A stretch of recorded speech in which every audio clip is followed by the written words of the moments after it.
O Diyos, salamat po sa umagang ito na binigay mo sa amin. Humihiling po kami sa iyo.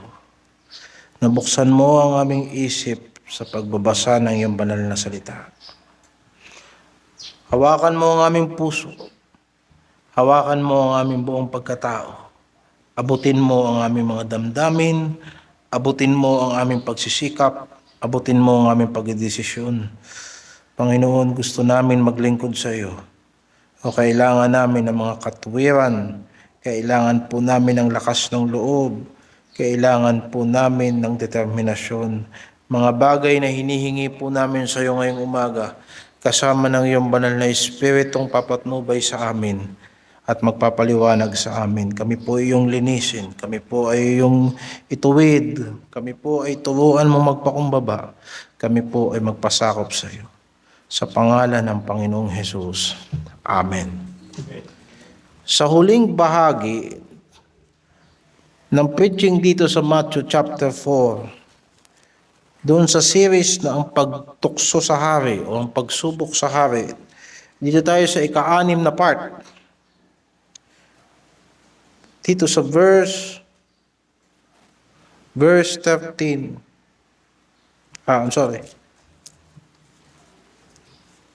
Sa Matthew chapter 4, Matthew 4 verse 11, na magkagayoy iniwan siya ng diablo, at narito nagsidating ang mga anghel at siya'y pinaglingkuran.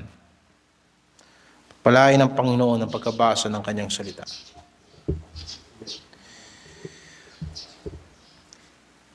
Hindi lamang sinubok ang ating Panginoong Hesukristo. Hindi lamang ipinangaral sa atin itong bahaging ito ng kasulatan upang patunayan lamang na totoo ang pagsubok ng ating Panginoong Hesus. O pagkatapos ay ating hihimay-himayin ang bawat pagsubok at aalamin natin kung anong klase ang mga pagsubok yon at paano niya natalo at gayahin natin. Ang talatang binasa natin ay deklarasyon ng pagkapanalo ng ating Panginoong Hesukristo. Hindi siya sinubok at pagkatapos hindi siya nagtagumpay. Siya ay sinubok at nagtagumpay. Isang dahilan kung bakit tayo ay hinihikayat ng sumulat ng Hebreo na tayo ay lumapit sa Kanya, sa trono ng Kanyang biyaya. Tayo ay manghawak sa kanyang mga salita sapagkat siya'y tinukso, subalit hindi kagaya natin na nahulog sa tukso at mga makasalanan. Ang ating Panginoong Hesukristo ay nagtagumpay na iniwan siya ng diablo. Tinantanan siya ng diablo. Sinabi ni Lucas, sa sandaling panahon.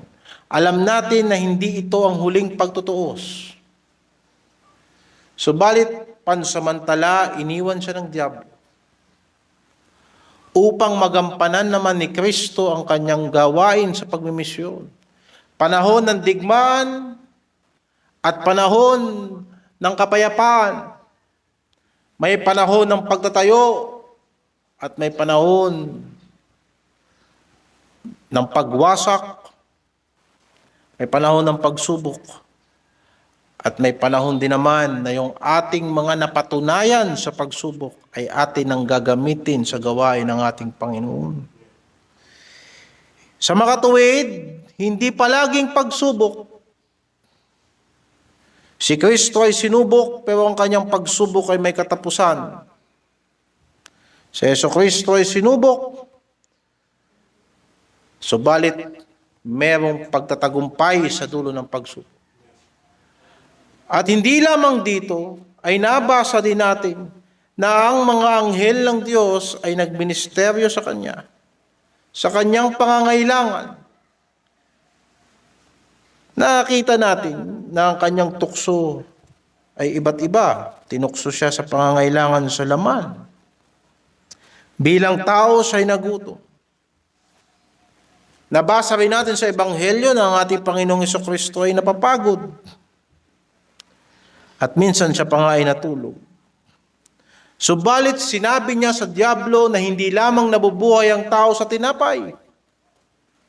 Ang taong buhay sa Diyos ay buhay sa pamamagitan ng salita ng Diyos, na nagtitiwala siya na bawat pangako ng Diyos ay magbibigay ng direksyon sa kanyang buhay.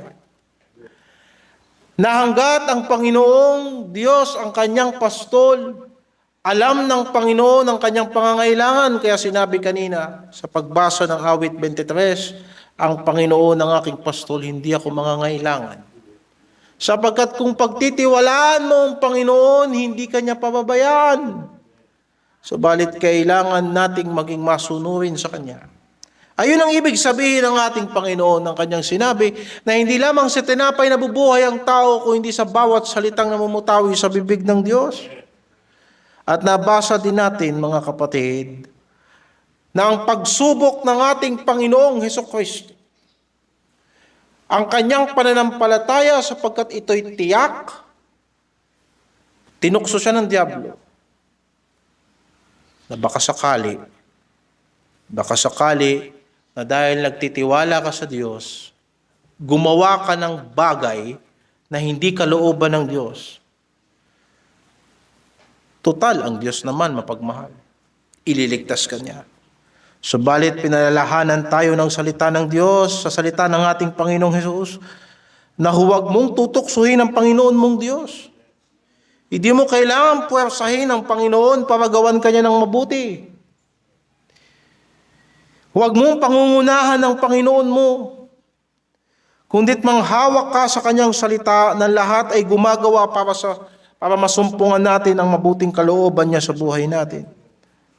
At sa huli, tinukso ang ating Panginoong Hesus sa pagsamba. Sa kanyang layunin, ano bang intention natin sa ginagawa natin? Alam natin na ang pagsunod kay Kristo, madalas tayo pangaanlugi. Ang pagsunod sa ating Panginoong Hesukristo ay hindi madali. Papasan ka ng krus, papasok ka sa makipot na daan.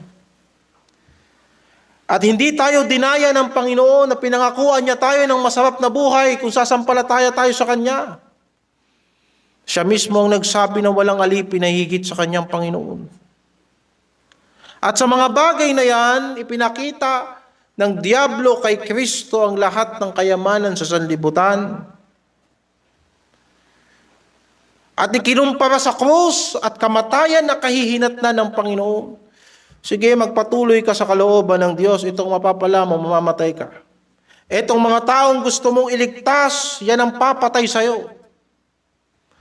Yung mga tao na yan na ginagawan mo ng mabuti, yan ang sisigaw para ikaw ay ipako sa krus. Pero sa isang banda, maaari kang sumamba sa akin ngayon. Lumayo ka sa kalooban ng Ama mo sa langit, mapapasayo ang lahat ng kaluwalhatian ng sanlibutan. At sinabi ng Panginoon, sa Panginoong Diyos ka lamang sasamba at sa Kanya ka lang maglilingkod. Na ipinaunawa sa atin sa pangangaral na ang pagsamba sa Diyos ay dapat kinakikitaan ng paglilingkod. Naglilingkod tayo sa Diyos sapagkat tayo ay sumasamba sa Kanya. At ang tunay na pagsamba sa Diyos ay pag-aalay ng sarili na sa lahat ng bagay na gagawin natin maluwalhati si Kristo. Yan ang tunay na pagsamba. Ngayon, dito sa ating binasa, ano ang nakita natin sa pagtatagumpay ni Kristo? Ano ang ipinakita sa atin ng pagtatagumpay ni Kristo? Una, pinatunayan sa ating nabasa na ang ating Panginoong Hesukristo ay banal. Bagamat siya ay nagkatawang tao at nagtaglay ng kalikasan ng isang tao, taglay niya ang kabanalan ng Diyos. Hindi siya ipinaglihi sa kasalanan. Ang kanyang gutom ay totoo. Ang kanyang pagod ay totoo. Subalit siya ay banal na Diyos. Hebreos 7:26.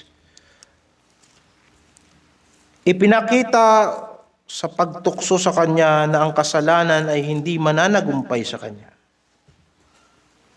Sapagkat nararapat sa atin ang gayong dakilang saserdoteng banal, walang sala, walang dungis, nahihiwalay sa mga makasalanan at ginawang lalong mataas pa kaysa sa mga langit.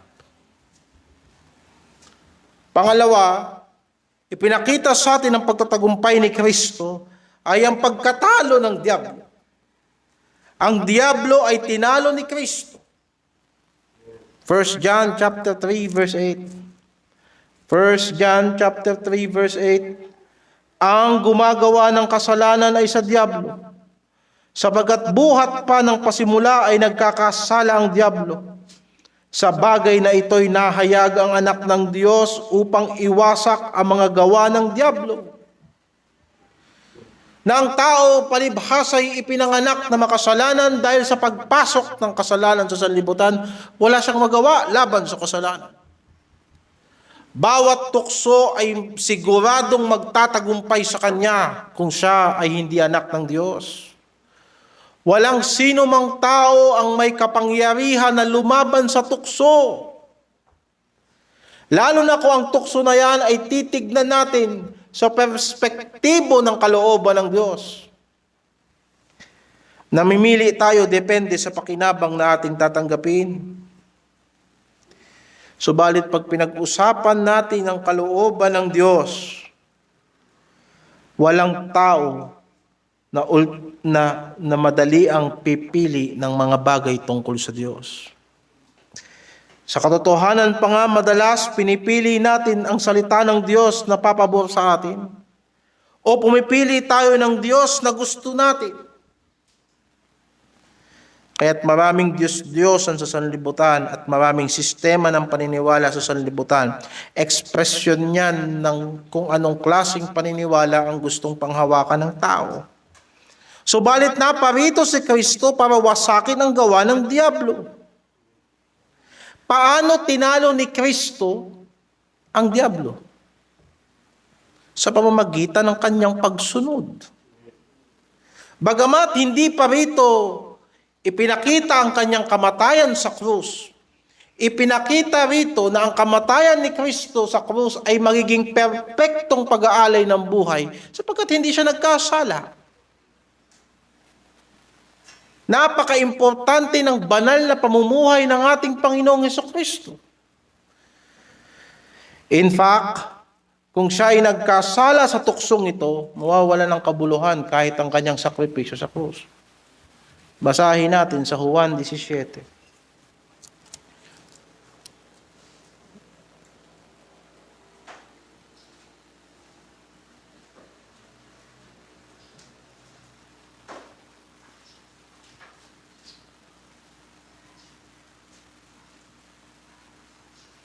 Talatang 19, Juan 17:19. At dahil sa kanila'y pinabanal ko ang aking sarili, upang sila naman ay mangagpakadbanal sa katotohanan.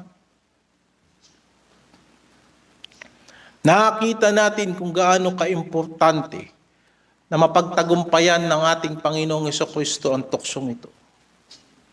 Una, bago nag-umpisa ang kanyang ministeryo.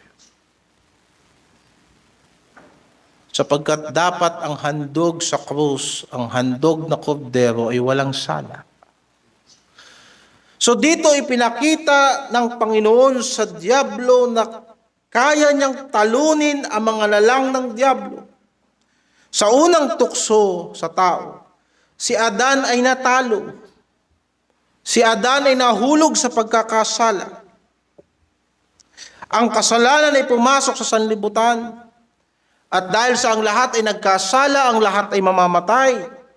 Subalit sa pamamagitan ng pagkakatawang tao ng ating Panginoong Hesukristo, sa kanyang pagpapakumbaba at sa kanyang pagsunod, nagdala siya ng katuwiran at buhay na walang hanggan. Basahin natin sa Roma 5:19. Roma 5:19. Ito'y napaka-importanting mga paliwanag dito.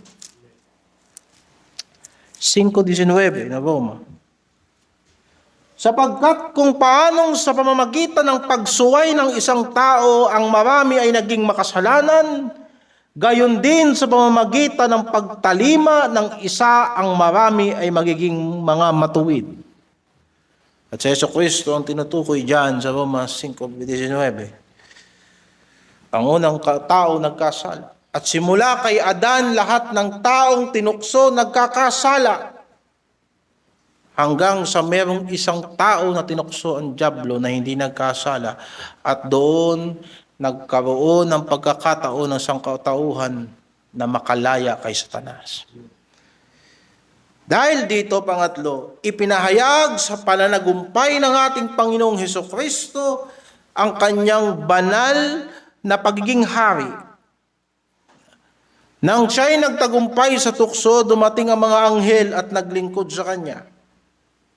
Hindi lamang siya karapat-dapat na maging hari ng mga Hudyo, siya rin ay hari ng sanlibutan. Hindi kailangan niyang sumamba sa dyablo upang mapasa kanyang sanlibutan, sapagkat ang lahat ng anghel ay sasamba sa kanya. Ang Diyos mismo ang nagbigay ng kanyang pangangailangan. Hindi niya kailangan gawing bato o hindi niya kailangan gawing tinapay ang bato. Kung si Elias nga ay pinakain ng anghel nang siya'y napagod, ay lalong higit naman ang ating Panginoong Jesucristo sa kahit anong propeta. Siya'y napagod at siya'y pinakain ng anghel. At siya'y pinalakas, kagaya ng ginawa sa kanya, nang siya ay nanalangin bago siya mamatay. Kinabukasan siya'y pinalakas ng anghel. Basahin natin sa Hebrews chapter 1, verse 4 hanggang 9.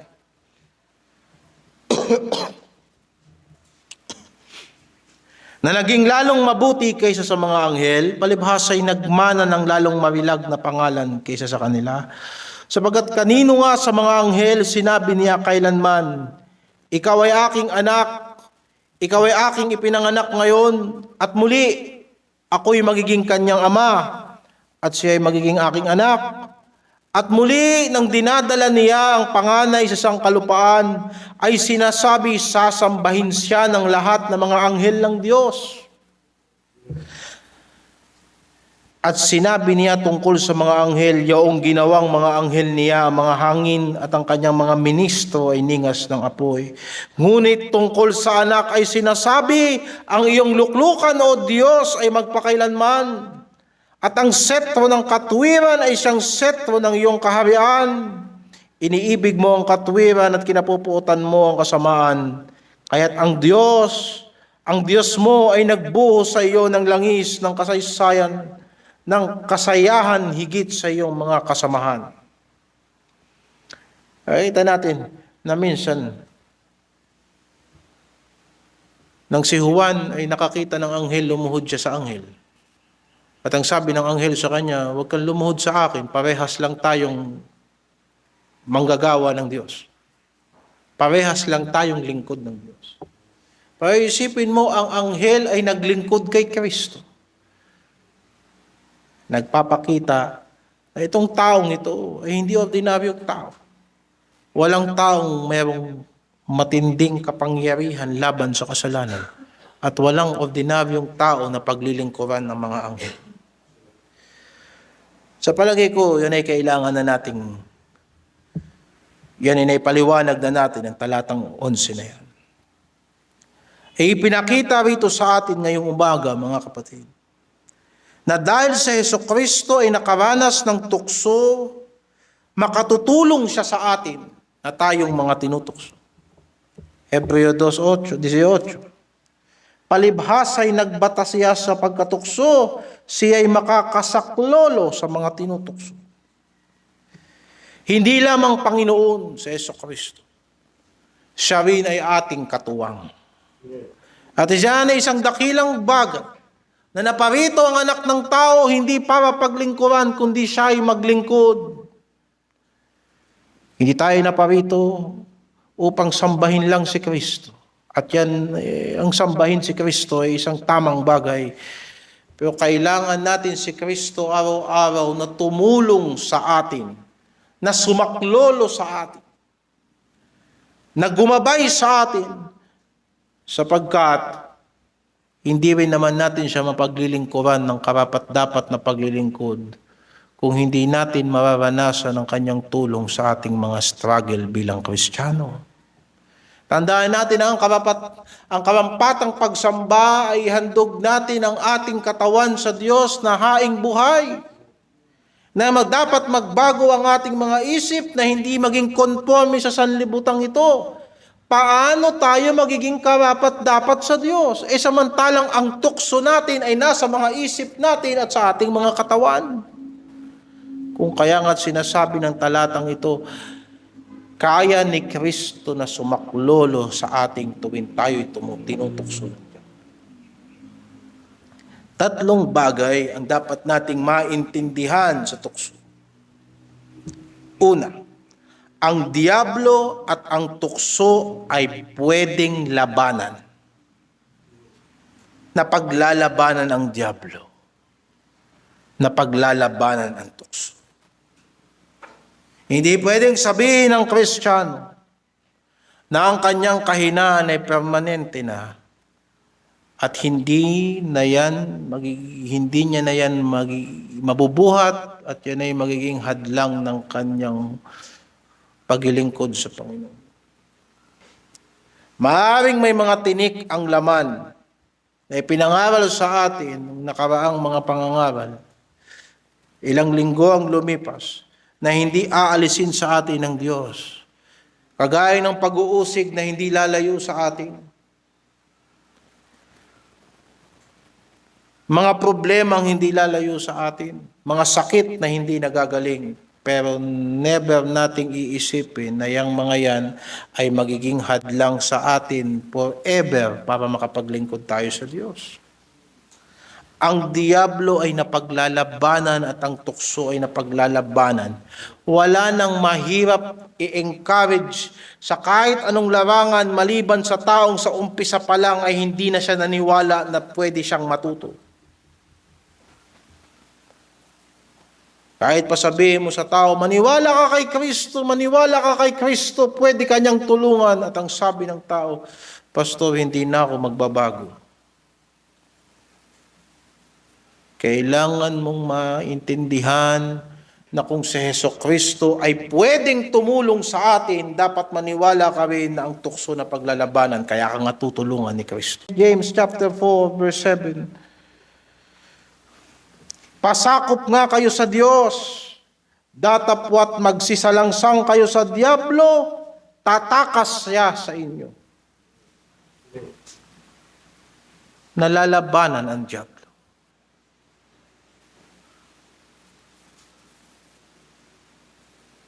Salangsangin natin ang diablo, labanan natin ang diablo, ang sabi ng banal na kasulatan, tatakas siya. Hindi mo bibigyan si Satanas ng madaling laban. Hindi uubra na kapag nag-uumpisa pa lang ang tukso, sumusuko na kagad tayo, iniisip natin kagad na walang paraan na maglingkod sa Panginoon. Meron laging paraan at mamaya makikita natin anong mga kaparaanan ng Diyos. Pero kailangan maging matibay sa isip natin, pwedeng labanan ang kasalanan. Pwedeng labanan ang bisyo. Pwedeng tanggihan ang gawa ng sanlibutan. Oot nandyan na tayo. Maraming beses tayong nabigo sa harapan ng pagsubok. Nabigo tayo pero hindi naman nabibigo si Kristo. May paraan pa rin.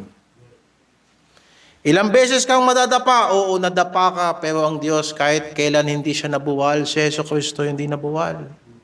Ang ating kahinaan ay hindi kahinaan ng Diyos. Ang Diyos ay mananatiling malakas at doon pa nga natin nakikita ang kalakasan ng Diyos sa panahon na mahina tayo. Kung kaya't lagi nating iisipin, pwede tayong magpatuloy kahit mahirap. Pwedeng labanan ang diablo, kagaya ng sinasabi ng Panginoon dito, sansalangin niyo ang diablo, lalayas sa inyo. Sa anong paraan? Sa anong paraan? Magpasakop tayo sa Diyos. Lagi nating iisipin na ang Diyos ay kailangang masunod. Ang kalooban ng Diyos ang dapat maging prioridad. Hindi mo pwedeng sabihin na walang paraan. May paraan na magpasakop sa Diyos. In fact, pag dinerecho mo sa verse 8, magsilapit kayo sa Diyos at ang Diyos ay lalapit sa inyo. May paraan. Maaaring mahina tayo sa ngayon at maaaring paulit-ulit tayo sa mga pagkakamali natin, pero hindi pwedeng nawawalan tayo ng determinasyon na manalo. Yung mga negosyante nga, kahit ilang beses na lugi negosyo ng negosyo. Gustong kumita.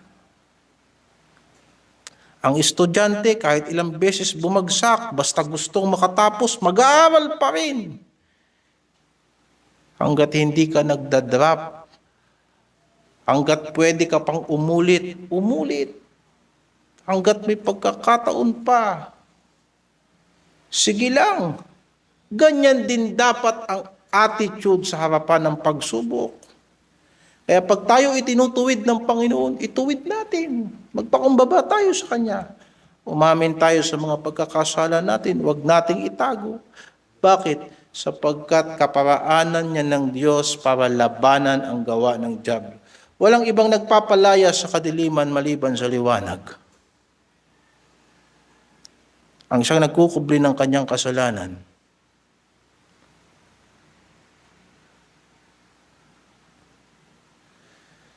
hahatulan ng Diyos.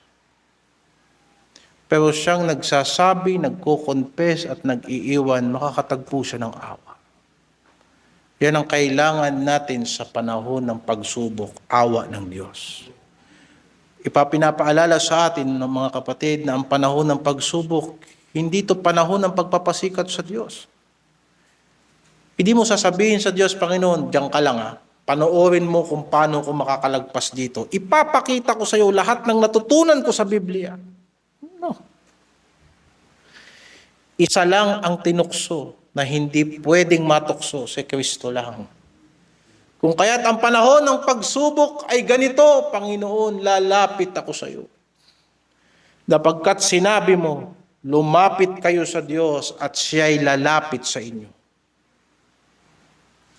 Pangalawa, ang panahon ng pagsubok ay may katapusan. Hindi palagi tayong sinusubok. Kung tayo ay nagtitiis sa ating mga pagsubok ngayon, huwag mong isipin na habang buhay ka nang magtitiis. Kailangan mo lang lagpasan yung panahon na yan. May panahon ng pagsubok at may panahon ng graduation.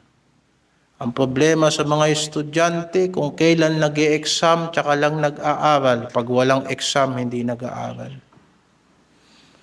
Hindi naman palaging pagsubok, hindi ba? May panahon na nag-aaral tayo ng salita ng Diyos na parang wala tayong problema. Ang problema, hindi natin pinaghahandaan ang panahon ng pagsubok. At pagka dumating na ang panahon ng pagsubok, doon na tayo nag-i-scramble na basahin ang buong Biblia natin. Ayun na, malalim na ang ugat ng ating mga pagsuway sa Diyos. Pero nevertheless, mga kapatid, walang pagsubok na forever.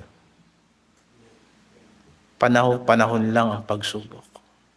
Kagaya na si Jesucristo, may panahon ng pagsubok sa umpisa ng kanyang ministeryo para patunayan sa ating lahat na siya'y magtatagumpay at siya lang ang karapat-dapat na ipako sa krus para sa kasalanan ng sanlibutan.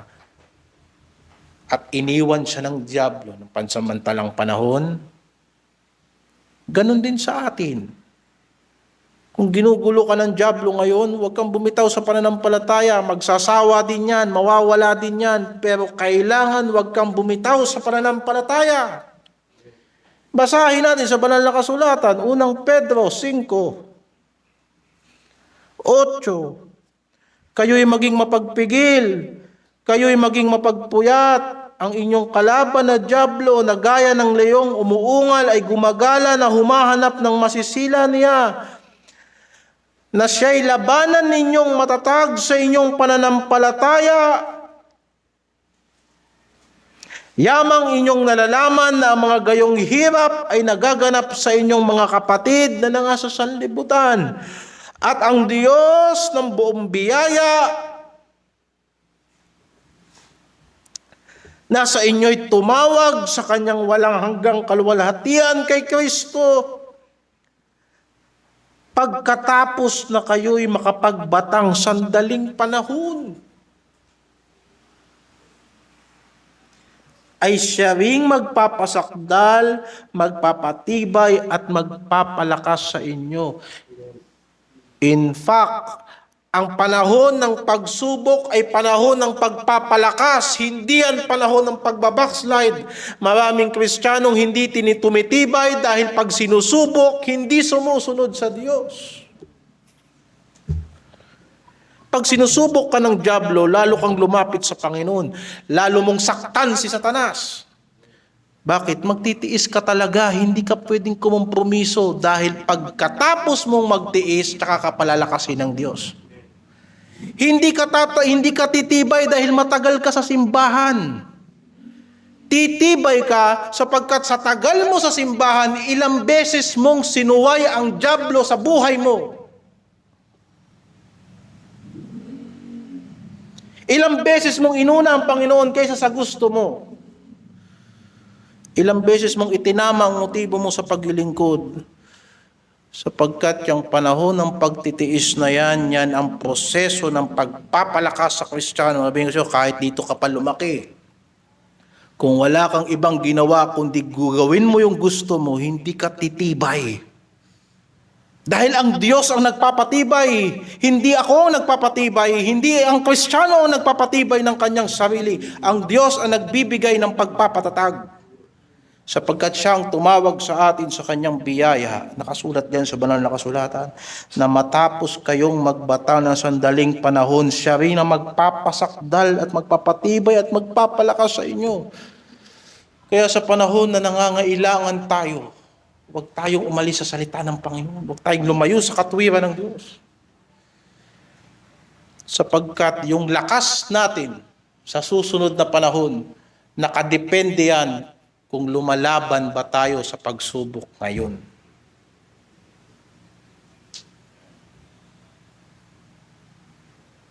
Kaya mga kapatid, sa panahon ng pagsubok, doon mo natututunan paano gamitin ang salita ng Diyos. Doon mo na-appreciate ang pananalangin. Ganun mo na-appreciate yung encouragement ng mga kapatid mo. Doon mo na-appreciate na salamat ako'y nasa iglesia sa panahon ng pagsubok. Pero pag parang kaya mo lahat ng bagay at ang tingin mo sa buhay Kristiyano ay para ka naglalakbay, nagliliwaliw sa sanlibutan. Ang dami mong alam sa Biblia, sama lang ng loob, hindi mo pa mapagtagumpayan. Hindi man lang pinagpapawisan si Satanas pag tinutokso ka. Ang sabi sa banal na kasulatan, fight the good fight of faith. Pahirapan mo naman si Satanas. Saglit lang naman yan eh. Diba? Hindi pwede pag inoperang ka ni Satanas, go kagad. Bigyan mo naman si Satanas ng magandang laban. Huwag mong ibebenta yung laban. Darating ang panahon talaga na ang lakas mo hindi sapat, pero gawin mo ang lahat sa pananampalataya para lang magtagumpay. Dahil alam mo, yung maraming itinaya sa laban, matalo man yun yung gustong bumalik sa ring. Sasabihin niya, nabugbog ako sa laban na yun. Pero alam ko, muntik na ako manalo. Yun nga lang, knockout ako. Pero ibig sabihin nun, sa susunod na laban, konti na lang. Konti na lang. Kaya pagka tinutokso ka ng dyablo, medyo labanan mo. Dahil sa panahon mo to para magpalakas. Kaya ang tukso ng dyablo, hindi dapat nagpapatalsik sa gawain yan. Lalo kang tumitibay sa gawain. Habang tinutukso ka ng dyablo, lalo ka mag-soul winning, lalo ka mag-disciple. Habang nanghihina ka, lalo kang maging aktibo sa prayer band. Habang nanghihina ka, lalo kang tumulong sa children's department. At makikita mo, wala kang ibang mapaghuhugutan ng lakas. Ang Panginoon lang, lalapit ka sa Diyos. At habang lumalapit ka sa Diyos, lalapit siya sa iyo ayon sa kanyang salita. Pangatlo, ang tulong sa panahon ng pagsubok ay palaging available. Wag na wag mong iisipin na sa panahon ng pagsubok at tumawag ka sa Diyos, hindi ka niya tutulungan. Laging available ang pagtulong ng Panginoon. Yun ang ibig sabihin kung bakit napakahalaga ng pagtatagumpay ni Kristo. Hindi nagtagumpay si Kristo para ipakita niya ang sarili niya na, gayahin ninyo ako Ito ang pamantayan. Well, maraming totoo yan, partly. Pero ipinakita sa atin ng Panginoong Jesucristo sa kanyang pagtatagumpay na kung paano niya tinulungan ang kanyang sarili, ganun niya rin tayo tutulungan. Hebreo 4:15, sapagkat tayo'y walang isang dakilang saserdote na hindi maaaring mahabag sa ating kahinaan, kundi isa na tinukso sa lahat ng mga paraan, gaya naman natin, gayon may walang kasalanan. Magsilapit nga tayong may pagkakatiwala sa luklukan ng biyaya, upang tayo'y magsipagtamo ng awa at makasumpong ng biyaya upang tumulong sa atin sa panahon ng pangangailangan. Nakita mo yung pangangailangan dyan, may panahon lang. Ba? Pero sa panahon ng pangangailangan, laging may biyayang nakalaan ang Diyos. Laging may awa ang Diyos. Ayun Puntahan natin sa 1 Peter chapter 2. 2 Peter, I'm sorry. 2 Peter chapter 2 verse 9. Ang Panginoon ay marunong magligtas ng mga banal sa tukso at maglaan ng mga di matuwid sa ilalim ng kaparusahan hanggang sa araw na paghuhukom. Patas ang Diyos. Kung may mga taong pinababayaan ng Diyos sa hindi nila pagsampalataya, dahil tinatanggihan nila ang katotohanan ng Ebanghelyo, hinayaan sila ng Diyos sa kanilang mga masasamang hilig ng laman. May mga tao sa sanlibutan na ayon sa Romans chapter 1 na kung anong masama, yun na lang ang ginagawa nila dahil pinahintulutan ng Diyos. Pero sabi ng talatang ito, kaya ng Diyos iligtas ang kanyang mga banal sa panahon ng tukso. Yun ang dahilan kung bakit ang masama patuloy na magpapakasama.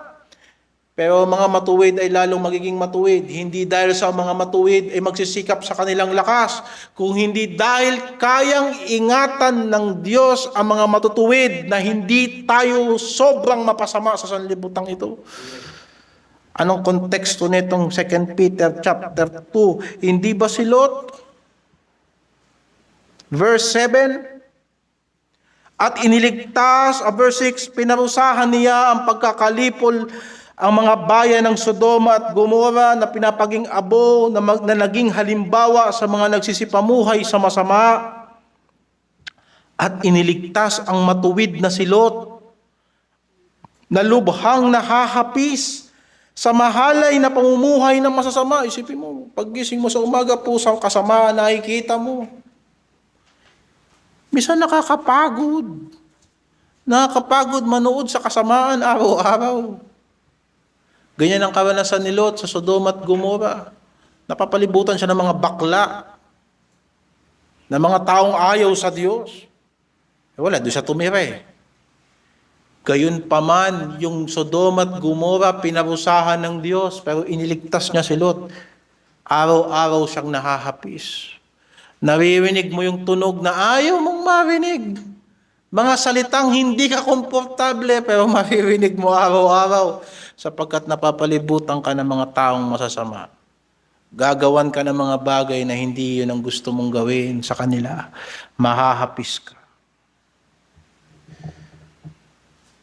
Ang kanilang kaluluwa ay nadi-discourage. Gawa ko ng gawa ng mabuti, parang hindi naman nababawasan ang kasamaan ng sanlibutan.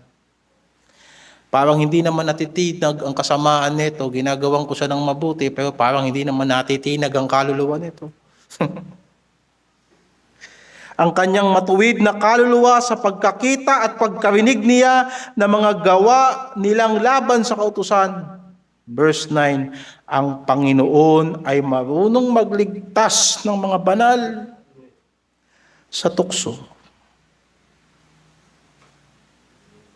Paano tayo inililigtas ng Diyos sa mga tukso?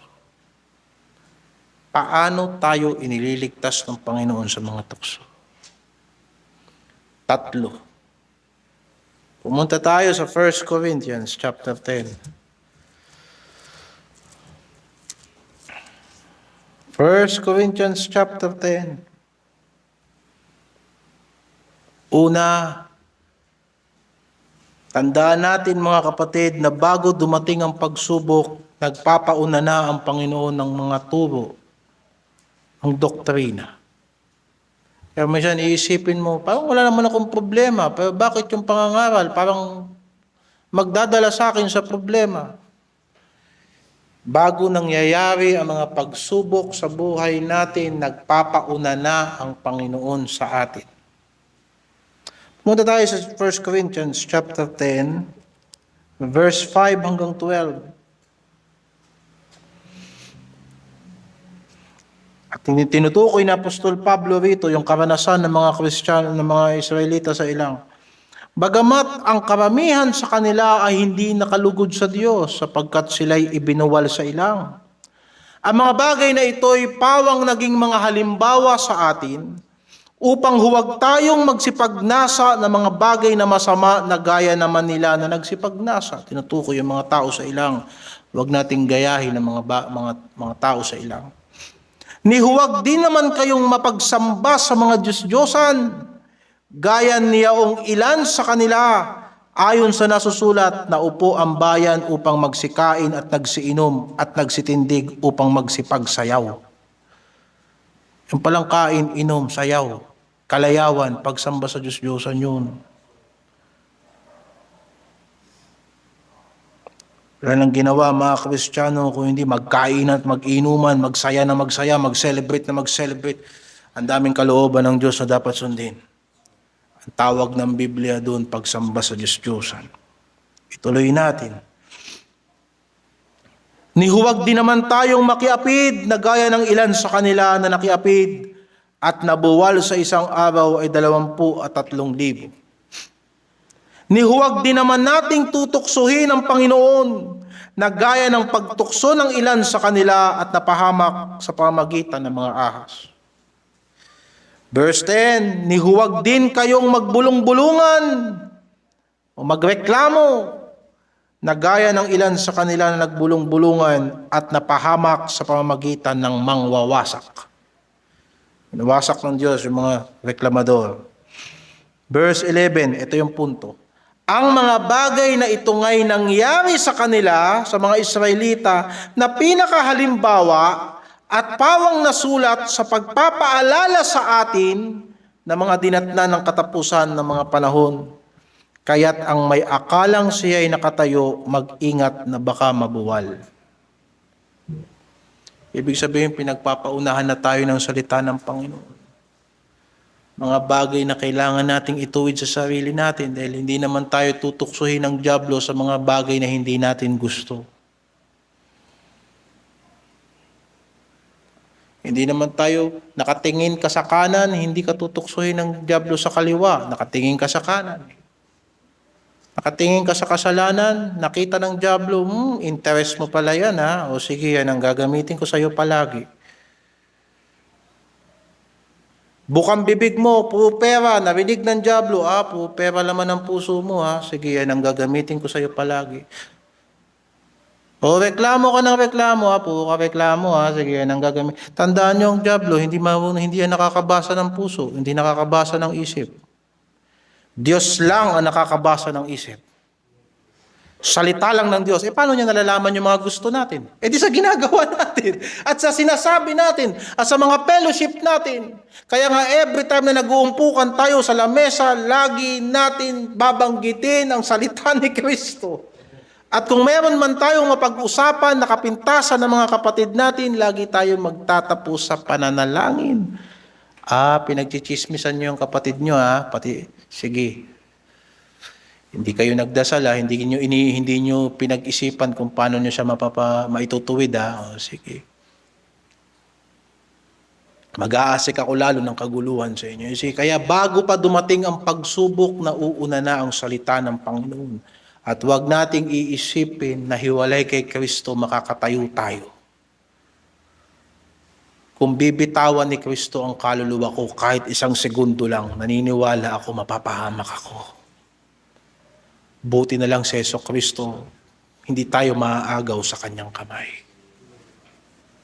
Kaya pahalagahan natin ang salita ng Panginoon. Hindi dumarating sa atin yan. Pag inisip mo na, oy, hindi naman sa akin yan, kay brother yan. Ay, hindi akin yan, kay sister yan. At mananalangin ka sa Panginoon, Panginoon, hindi naman ako nag-backslide. Panginoon, matapat naman ako sa iyo, mag-ingat ka. Sapagkat ang salita ng Panginoon ay paalala sa ating lahat. Yan ang una. Pangalawa, tapat ang Diyos na hindi niya tayo pahihintulutang tuksuhin ng mga bagay na higit sa kaya nating matiis.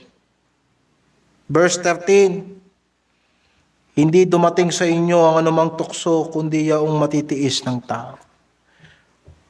Kaya nga sinabi sa atin kanina, pwedeng labanan ang dyablo, pwede mo yang matiis. Dahil hindi pa ibibigay sa iyo ng Diyos yan kung hindi mo kayang tiisin yan. Hindi mo lang alam. At saka hindi mo sinasanay. Hindi mo pinapractice. Hindi mo inaaral. Matututunan mo rin yan. Pero lagi mong tatandaan, pagka pinaranas sa iyo ng Diyos yan, ibig sabihin, madadala mo yan. Bakit? Kasi tapat ang Diyos. Ganito magpatotoo mga Kristiyano, oy, matapat ang Panginoon kasi po mabuti ang tinatanggap ko sa Panginoon. Diyan sa binasa natin iba. Matapat ang Diyos kasi matapat ang Panginoon kasi hindi niya ako pinahihirapan ng sobra. Matapat ang Panginoon, nakakita ko ng katitisuran pero nakakaya kong intindihin. Matapat ang Diyos. Hindi ako nilalamo ng sistema ng sanlibutan ito sa sobrang dami kong kasamaan. Diba? Sabi ng Panginoon, sapat sa isang araw ang kasamaan ng araw na yaon, hindi sosobra yun. Hindi ka bibigyan ng Diyos ng pagsubok na hindi mo mabubuhat. Hindi ka bibigyan ng klase ng pagsubok na magtatanggal sa iyo sa pananampalataya. In fact, yan pa nga ang bubuo ng pananampalataya natin. Tapat ang Diyos. Kaya hanggat matitiis mo, sabihin mo sa Panginoon, Panginoon, ito na ba yun? Kasi kung hindi pa ito to, bigyan mo pa ako ng pagtitiis. Hanggat mabubuhat mo yan. Alam ng Diyos yan. Pero pag sa panahon na hindi mo nakakayanin, aalisin ng Diyos yan. Pahihingahan ka. Kung gusto niya, ibabalik niya uli. Hanggang sa makikita mo, ba, medyo lumahaba-haba na yung pasensya ko. Hindi na lang ako nagtitiis ngayon, gumagawa na ako ng mabuti. Nakakapangatwiran na ako. Hindi na ako nadidistract, tuloy-tuloy na ang ministry ko kahit ang dami kong problema. Pero sa una, hindi ganun. Para tayong mga atleta na sinasanay ng Panginoon sa buhay na ito. Talagang para mga anak tayo ng Diyos na tinuturuan niya tayo, hindi niya tayo ini-spoiled para maging kagamit-gamit tayo sa Kanya. Panghuli, gagawa ang Panginoon ng paraan para sa atin na makatiis tayo. Doon sa huling bahagi ng 13, na hindi niya itutulot na kayo'y tuksuhin ng higit sa inyong makakaya, kundi kalakip din ng tukso ay gagawin naman ang paraan ng pag-ilag upang ito'y inyong matiis. Nakita mo ba 2 beses ginamit yung salitang pagtitiis? Mga kapatid, wala talagang ibang paraan para managumpay sa tukso. Talagang tiisin mo. Tinatawag ka ng laman, Kahit anong recite mo ng verse, kung hindi mo titiisin yan, wag! Hulog ka dyan. Ang Diyos mismo ang gagawa ng paraan para matiis mo. Tinatawag ka ng alak, tiisin mo kapatid, matitiis mo yan. Tinatawag ka ng bisyo, tinatawag ka ng mga malalaswang, mga palabas dyan sa cellphone, mga kapatid, matitiis mo yan. Huwag mo kasing enjoyin. Walang nagtitiis na kinikilig. Lahat ng nagtitiis nahahapdian. Pero yan din ang kaparaanan ng Diyos para magtagumpay ka. Sabi nga, no pain, no gain. Di ba? Kaya, verse 14, kaya mga minamahal ko, magsitakas kayo sa pagsamba sa Diyos-Diyosan. Yun ang pinakahuling tukso sa ating Panginoong Jesucristo. Sinabi niya, Satanas, lumayo ka sa akin. Wala kang ibang sasambahin maliban sa Panginoong Diyos lang. Wala kang paglilingkuran, Panginoon lang. At yan din ang sinasabi sa atin. Kung may Diyos-Diyosan tayo sa puso, matutulungan ba tayo ng mga Diyos-Diyosan na yan sa panahon ng ating mga pagsubok? Hindi, kailangan natin ng tunay at buhay na Diyos. Kailangan natin ng mga tunay at buhay na pangako ng Diyos. Yung salitang nagligtas sa atin noon, yan din ang salitang magliligtas sa atin sa laban natin ngayon, bukas hanggang bumalik si Kristo. Kaya lagi nating sabihin sa ating puso, wala kang ibang Diyos, si Kristo lang. Kahit gaano kahirap, huwag kang sasamba sa sanlibutan, si Kristo ang sambahin mo. Manghawak ka sa salita ng Panginoon kasi sa panahon na kailangan mo ng tulong, siya lang ang makakatulong sa iyo. Ang hirap ng puro kasuway sa Panginoon, tapos pag nahirapan ka na, tatawag ka na sa Panginoon. Well, kung masuwayin tayo sa Panginoon, tatawag tayo sa Kanya, kailangan natin ng pagsisisi. Ng totoong pagsisisi. Pero isipin mo, huwag nating tuksuhin ang Panginoon Diyos natin na nasasanay tayo, suway tayo ng suway pag mahirap na, tsaka ka na magiging madasalin. Huwag mga kapatid. Kaya sinasabi rito, ang tukso ay napagtatagumpayan. Kahit gaanong labo niyan, parang mahirap parang imposible. Hindi, sabi ng Diyos, kaya yan. Pero hindi sa sarili nating lakas at hindi sa sarili nating panahon. Kung mahaba ang pagtitiis mo, may plano ang Diyos sa iyo na maging mahaba ang pasensya mo. Sa iba maigsi, isa kanila yun May mga kapatid na mabilis makarecover. Purihin ng Diyos. May mga kapatid na mabagal makarecover. Gayunpaman, yung mabilis makarecover, tulungan yung mabagal makarecover. Ngayon, yung nangangailangan ng panahon,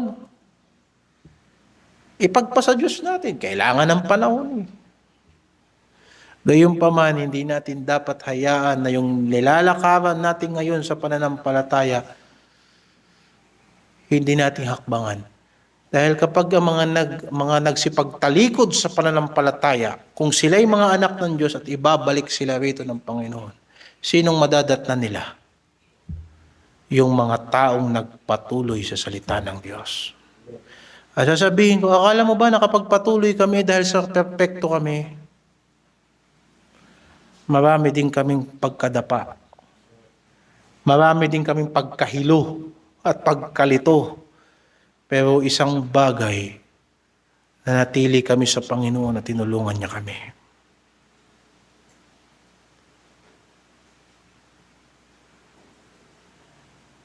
Kaya pag may exam, tapusin ang exam. Pag nahirapan, huwag mag-drop. Dahil pag nag-enroll ka uli, yan uli yung subject mo. Hindi ka makakalagpas dyan. Isang beses kailangan pumasa. At pag pumasa ka na, di nakapasa ka na. Walang di sa pagsubok. Huwag mong susukuan kahit ilang beses kang mahulog. Tayo! Lapit sa Panginoong Jesucristo. At manalangin sa Kanya. At magtiwala sa Kanyang salita. At sumunod sa Kanyang kalooban. Maraming salamat sa inyo mga kapatid. Amen. O Diyos, salamat po sa pangangaral na ito ngayong umaga, sa pagtatapos ng Matthew chapter 4 verse 1 to 11 patungkol sa pagtatagumpay ng Panginoong Hesukristo. Tulungan mo kami na maging malakas sa pananampalataya. Huwag kami mapanghihinaan ng loob. Laging may panahon ng tagumpay. Makakalagpas din kami. Sa sarili mong panahon at sa sarili mong kaparaanan, makakalagpas din kami. Meron kang inilaan sa amin na panahon na hindi na mga bagay na pinaghihirapan namin ngayon, hindi na namin paghihirapan. Iba naman ang paghihirapan namin. Iba naman ang ayusin namin. Pero sa ngayon, Panginoon, kailangan namin itong harapin sapagkat ito ang paraan mo para lumakas kami. Lahat ng disappointment, lahat ng tinik sa laman, lahat ng katitisuran, lahat ng mga bagay na pwedeng naming maging dahilan para kami ay huwag maglingkod sa iyo. Ang lahat ng ito ay kailangan naming pasanin. Sapagkat ito ang paraan mo ng pagpapala sa amin. Wala kaming ibang Diyos maliban sa iyo. At tulungan mo po kaming sambahin ka sa aming buong pagkatao, sa aming salita at sa aming gawa. Pagpalain mo mga anak mo. Bigyan mo po kami ng malakas na pananampalataya. Isinusuko namin sa iyo lahat ng problema namin.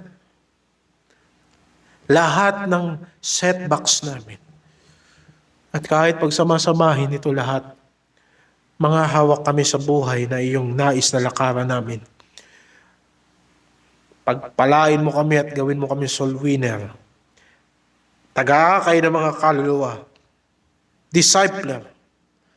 Sapagkat itong mga pinagdadaanan namin ngayon, isang araw ito naman ang gagamitin mong aral para doon sa mga tao na makakilala sa iyo sa pamamagitan ng aming paglilingkod. Salamat po sa umagang ito. Pagpalain mo lahat ng naparito. Sa pangalan ng Panginoong Hesus. Amen.